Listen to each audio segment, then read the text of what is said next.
Hello and welcome back to all round teaching. तो जैसा कि आपको पता ही है, Jammu and Kashmir police constable की बात करें, जो एग्जीक्यूटिव आर्मड और एसडीआरएफ है, उसका एग्ज़ाम हो गया। लेकिन 8 तारीख को जो है नेक्स्ट संडे, उस दिन फिर से जम्मू कश्मीर पुलिस कांस्टेबल का एग्ज़ाम होने जा रहा है, और वो है टेलीकम्युनिकेशन डिपार्टमेंट का। जो कांस्टेबल है, उसका एग्ज़ाम उस दिन होगा।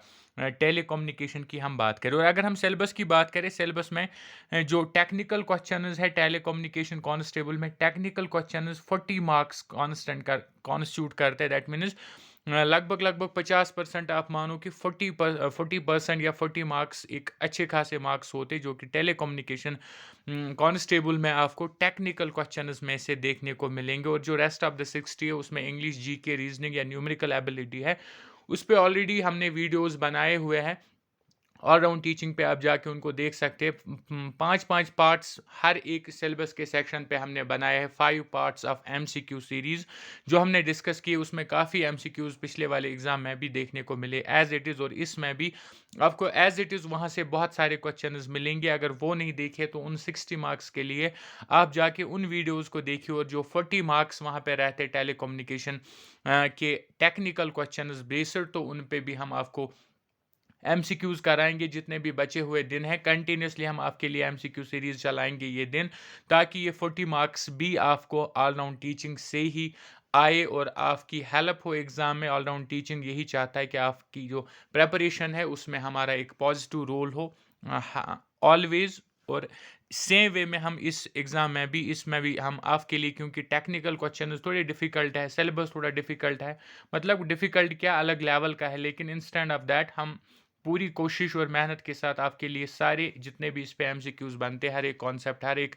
सिलेबस के कंपोनेंट पे हम आपके लिए एमसीक्यूज़ लाए, ताकि आपकी प्रिपरेशन जो है वो कंप्लीट हो इस एग्ज़ाम के लिए भी। सो आज का जो पहला पार्ट है हमारा MCQ based on technical question telecommunication JK police constable की अगर हम बात करें तो। आज की क्लास को हम स्टार्ट करते हैं, और इसमें हम थोड़े से कॉन्सेप्ट्स को भी देखेंगे अलॉन्ग विद एमसीक्यूज़। सबसे पहले अगर हम देखिए, पहला क्वेश्चन है, विच of the following is not a type of modulation used in radio communication. Radio communication जो पहला सेगमेंट है, टेक्निकल क्वेश्चन का जो पहला सेगमेंट है सिलेबस का, वो है रेडियो कम्युनिकेशन, और उसमें हम एमसीक्यूज को डिस्कस करेंगे। हमें बोलना है कि रेडियो कम्युनिकेशन में जो टाइप ऑफ मॉड्यूलेशन है, इनमें से कौन सा नहीं है। नहीं की बात हो रही है। अगर हम बात करें एम्पलीट्यूड मॉड्यूलेशन एएम, तो ये एक type of modulation in radio communication है। फ्रीक्वेंसी मॉड्यूलेशन एफएम की बात करें, ये भी है। फेज मॉड्यूलेशन पीएम की बात करें, ये भी है। पल्स कोड मॉड्यूलेशन पीसीएम की बात करें, ये नहीं है। हमें यहाँ पे क्या ढूंढना है जो कि टाइप नहीं है। That means option number D जो है पहले क्वेश्चन का यहाँ पे राइट आंसर बनेगा। पल्स मोड मॉड्यूलेशन एक टाइप ऑफ मॉड्यूलेशन नहीं है रेडियो कम्युनिकेशन में जो यूज होता है। Moving to question number 2, question number ये रहा हमारे पास। क्वेश्चन नंबर सेकंड जो हमारे पास है, वो क्या है? What's the primary purpose of an antenna in a radio communication system. Antenna का क्या मकसद होता है रेडियो कम्युनिकेशन सिस्टम में? राइट आंसर की बात करें, इसका मकसद होता है to convert electrical signals into electromagnetic waves. जो इलेक्ट्रिकल सिग्नल्स होती है, उनको कन्वर्ट करना इलेक्ट्रोमैग्नेटिक वेव्स, यही काम होता है एंटीना का रेडियो कम्युनिकेशन सिस्टम में। Moving to question number 3, question number third है हमारे पास, ये रहा question number 3। Which of the following types of radio waves have the highest wave length? कौन सी टाइप ऑफ रेडियो वेव्स है जिनको लॉन्गेस्ट वेव लेंथ होती है? राइट आंसर की बात करें, उन रेज को हम बोलते हैं, या वेव्स को हम बोलते हैं radio waves. That means option number C is the right answer of question number third. Moving to question number fourth, question number fourth है हमारे पास। What's the purpose of converting an analogue signal into digital signal card? Analogue signal को digital signal में convert करना, इस process को क्या बोला जाता है? राइट आंसर की बात करें, इसको sampling, option number C is the right answer of this question. Sampling इसको रेडियो कम्युनिकेशन के फील्ड में बोला जाता है। Moving to question number fifth, question number fifth है हमारे पास। Which of the following is not a common use of radio communication? इनमें से कौन सा एक कॉमन यूज नहीं है रेडियो कम्युनिकेशन का? नॉट लिखा है, इस पे ध्यान रखना होता है हमेशा एग्जाम में भी। मोबाइल फ़ोन्स की बात करें ये एक कॉमन यूज़ है। टेलीविज़न ब्रॉडकास्टिंग की बात करें ये एक कॉमन यूज़ है। सैटेलाइट कम्युनिकेशन की बात करें ये एक कॉमन यूज़ है। फाइबर ऑप्टिक कम्युनिकेशन की बात करें ये कॉमन यूज़ नहीं है। That means option number d हमारे इस क्वेश्चन का राइट आंसर बनेगा। क्वेश्चन नंबर 6 पे चलते हैं। क्वेश्चन नंबर 6 है हमारे पास, what's the primary purpose of an trans receiver in a radio communication system. जो एक ट्रांसीवर होता है उसका क्या मकसद होता है रेडियो कम्युनिकेशन सिस्टम में। राइट आंसर की बात करें उसका मकसद होता है transmit and receive signal. Signal को ट्रांसमिट करना और रिसीव करना ये दोनों काम किसके होते हैं, ट्रांसीवर के होते हैं रेडियो कम्युनिकेशन सिस्टम की अगर हम बात करें तो। 7 पे चलते हैं। क्वेश्चन नंबर 7 है हमारे पास, which propagation mode is used for long distance radio communication। long distance radio communication के लिए किस propagation mode का इस्तेमाल किया जाता है। राइट आंसर की बात करें उसको बोलते हैं हम sky wave propagation. That means option number B is the right answer of question number 7। And now moving to question number 8। Question number 8 था हमारे पास, what's the bandwidth of a signal. जो एक सिग्नल होती है उसकी band width क्या होती है। राइट आंसर की बात करें उसकी बैंड विड्थ होती है the range of frequencies contained in the signal. जितनी सॉरी जो रेंज होती है फ्रीक्वेंसीज की जो उस सिग्नल में होती है उस वही उसकी बैंड विड्थ भी होती है। So option number C is the right answer of question number 8। Moving to question number 9। Question number 9 था हमारे पास, repeater in radio communication system जो होता है उसका क्या मकसद होता है। यानी रिपीट रेडियो कम्युनिकेशन सिस्टम में रिपीटर का क्या काम होता है, क्या पर्पस होता है। राइट आंसर की बात करें उसका मकसद होता है to amplify and retransmit a signal. उसका मकसद होता है एम्पलीफाई करना और रिट्रांसमिट एक सिग्नल को करना। So option number A is the right answer of question number 9। Moving to question number 10। Question number 10 है हमारे पास, टेक्निकल क्वेश्चन हम डिस्कस कर रहे हैं टेलीकम्युनिकेशन कांस्टेबल के लिए जिसका एग्जाम जो है आने वाली संडे को हो रहा है और 40 क्वेश्चन 40 मार्क्स इस सेगमेंट से बनते हैं। तो ये डिसाइडिंग फैक्टर रहेगा इस एग्जाम में क्वालिफाई कौन करेगा और कौन नहीं करेगा।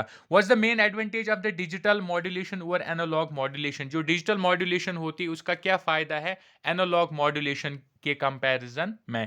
राइट आंसर की बात करें उसका क्या फायदा होता है, उसका जो फायदा होता है कि ये हायर नॉइज इम्यूनिटी होता है। इसकी क्वालिटी है या एडवांटेज है ओवर एनालॉग मॉड्यूलेशन की ये हायर नॉइज इम्यूनिटी होता है। So option number D is the right answer of question number 10। Moving to question number 11। Question number 11 को डिस्कस करने से पहले मैं बोल दूं अगर अभी तक ऑल राउंड टीचिंग को सब्सक्राइब नहीं किया है तो सब्सक्राइब कीजिए, बिल्कुल फ्री सब्सक्राइब करना है, कोई पैसे नहीं लगते। आप देख रहे होंगे बाकी जो यूट्यूब चैनल्स हैं वहाँ पे पेड मॉक टेस्ट चलाए जाते, पेड एमसीक्यू सीरीज चलाई जाती है ताकि आपसे पैसे वसूल किए जाए। लेकिन ऑल राउंड टीचिंग ये सारा जो है आपके लिए फ्री ऑफ कॉस्ट लाता है। सिर्फ क्या चाहते हैं कि आप ऑल राउंड टीचिंग को सब्सक्राइब करिए। सो अगर अभी तक नहीं किया है ऑल राउंड टीचिंग को सब्सक्राइब करिए और हम चलते हैं वीडियो में आगे। क्वेश्चन नंबर 11 क्या है हमारे पास, what's the primary cause of fading in radio communication. Fading in radio communication का प्राइमरी कॉज क्या था, यानी कि रेडियो कम्युनिकेशन में फेड होना, थोड़ा सा कमजोरी होना या रेडियो कम्युनिकेशन दूर होना, इसका प्राइमरी काज क्या होता है। राइट आंसर की बात करें इसका जो प्राइमरी काज होता है वो होता है multipath propagation. That means option number C is the right answer of question number 11। अगर रेडियो कम्युनिकेशन फेड हो रहा है तो इसके पीछे की जो वजह है वो है मल्टीपाथ प्रोपगेशन, ऑप्शन नंबर सी।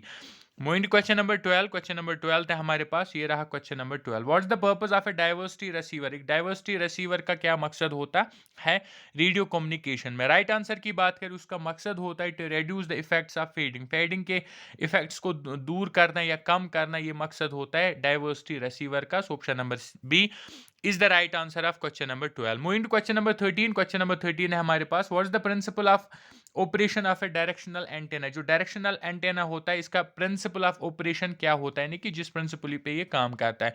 राइट आंसर की बात करें इसको बोलते हैं हम radiation pattern. That means option number D is the right answer of question number 13। Moving to question number 14। Question number 14 था हमारे पास, primary purpose of duplexer in a radio communication system. Radio communication system में duplexer का क्या मकसद होता है, किस लिए डुप्लेक्सर होता है। राइट आंसर की बात करें इसका जो काम होता है वो होता है दो सिग्नल्स को सेपरेट करना। That means option number B is the right answer of question number 14 to separate two signals. Moving to question number 15। Question number 15 था हमारे पास, जो एक मिक्सर होता है रेडियो कम्युनिकेशन सिस्टम में उसका क्या मकसद होता है। मिक्सर का क्या काम होता है रेडियो कम्युनिकेशन सिस्टम में। राइट आंसर की बात करें इसका जो काम होता है वो होता है दो सिग्नल्स को कंबाइन करना ताकि एक नई सिग्नल को प्रोड्यूस किया जाए। To combine two signals to produce a new signal, option number C is the right answer of question number 15। Moving to question number 16। Question number 16 था हमारे पास एक ऑसिलेटर जो होता है रेडियो कम्युनिकेशन सिस्टम में, ऑसिलेटर का क्या काम होता है? राइट आंसर की बात करें, ऑसिलेटर का काम होता है रेडियो कम्युनिकेशन सिस्टम में एक सिनोसोडल सिग्नल को जनरेट करना। सिनोसोडल सिग्नल को जनरेट करना काम होता है ऑसिलेटर का रेडियो कम्युनिकेशन सिस्टम में, और वो जो है हमारा ऑप्शन नंबर सी बनता है। So option number C is the right answer of question number 16। Moving to question number 17। Question number 17 था हमारे पास एक power amplifier, radio communication system में एक पावर एम्पलीफायर भी होता है, उसका क्या मकसद होता है, उसका प्राइमरी पर्पस क्या होता है? राइट आंसर की बात करें, उसका मकसद होता है लो पावर सिग्नल उसको एम्पलीफाई करना into high power signal. So option number E is the right answer of question number 17, to amplify a low power signal to a high power signal. Moving to next to question number 18 था हमारे पास, ये रहा question number 18। Frequency जो होती है, frequency synthesiser radio communication system में क्या पर्पस होता है? फ्रीक्वेंसी सिंथेसाइजर का इसका प्राइमरी पर्पस क्या होता है? राइट आंसर की बात करें, जो इसका राइट आंसर है वो है कि ये जनरेट करता है stable frequency reference. Option number A is the right answer of question number 18, to generate a stable frequency reference. So option number A is the right answer। 19 पे चले, क्वेश्चन नंबर 19 था हमारे पास एक फेज लॉक्ड लूप होता है जिसको PLL बोलते हैं रेडियो कम्युनिकेशन सिस्टम में, इसका प्राइमरी पर्पस क्या होता है? Primary purpose of phase locked loop PLL in a radio communication system. Right answer की बात करें, इसका जो मकसद होता है वो होता है to generate stable frequency reference। Option number A is the right answer, to generate a stable frequency reference. ये भी इसी काम के लिए होता है, स्टेबल फ्रीक्वेंसी रेफरेंस को जनरेट करने के लिए PLL का इस्तेमाल होता है। 20 पे चले, क्वेश्चन नंबर 20 था हमारे पास एक डिजिटल सिग्नल प्रोसेसर जिसको DSP बोलते हैं रेडियो कम्युनिकेशन सिस्टम में, इसका प्राइमरी फंक्शन या प्राइमरी पर्पस क्या होता है? डिजिटल सिग्नल प्रोसेसर DSP का क्या काम होता है रेडियो कम्युनिकेशन सिस्टम में? राइट आंसर की बात करें, right answer of question number 20 इसका मकसद होता है डिजिटल सिग्नल्स को प्रोसेस करना। So option number C is the right answer of this question, to process digital signals. Moving to question number 21। Question number 21 है हमारे पास एक माइक्रो कंट्रोलर होता है रेडियो कम्युनिकेशन सिस्टम में, उसका प्राइमरी पर्पस क्या होता है, उसका बुनियादी मकसद क्या होता है माइक्रो कंट्रोलर का रेडियो कम्युनिकेशन सिस्टम में? राइट आंसर की बात करें, उसका जो काम होता है वो होता है ऑपरेशंस ऑफ वेरियस कंपोनेंट्स को कंट्रोल करना, यानी option number A is the right answer of this question, to control the operations of various components. So option number A is the right answer। 22nd पे चले, question number 22 है हमारे पास एक field programmable gate array होता है जिसको short में बोलते हैं हम FPGA रेडियो कम्युनिकेशन सिस्टम में, इसका क्या प्राइमरी मकसद होता है? बुनियादी मकसद field programmable gate array FPGA radio communication system में। राइट आंसर की बात करें, इसका जो मकसद होता है वो होता है to implement complex digital signal processing algorithms। Option number A is the right answer of this question. याद रखो, शॉर्ट फॉर्म भी पूछी जा सकती है। FPGA की फुल फॉर्म होते हैं फील्ड प्रोग्रामेबल गेट एरे, और रेडियो कम्युनिकेशन में इसका काम होता है to implement complex digital signal processing algorithms। Moving to question number 23। Question number 23 है हमारे पास, ये रहा question number 23। Software defined radio जिसको SDR बोलते हैं रेडियो कम्युनिकेशन सिस्टम में, इसका क्या काम होता है? Primary purpose of software defined radio SDR in radio communication system. Right answer की बात करें, right answer of question number 23 is to implement flexible and reconfigurable radio system. इसका जो मकसद होता है SDR का वो होता है इम्प्लीमेंट करना फ्लेक्सिबल और reconfigurable radio system. So option number A is the right answer.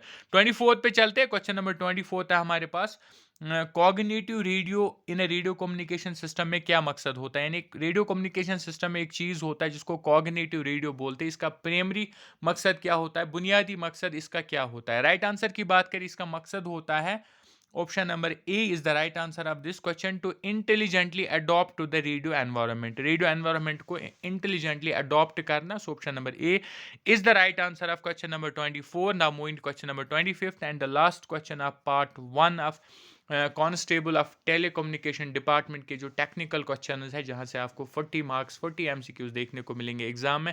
पहले एमसीक्यू की सीरीज के पहले पार्ट में हम 25 एमसीक्यूज को डिस्कस करेंगे और हम पहुंचे हैं 25th यानी कि लास्ट एमसीक्यू पे। क्या लिखा है यहाँ पे? सैटेलाइट कम्युनिकेशन सिस्टम का प्राइमरी पर्पस क्या होता है? What is the primary purpose of A satellite communication system?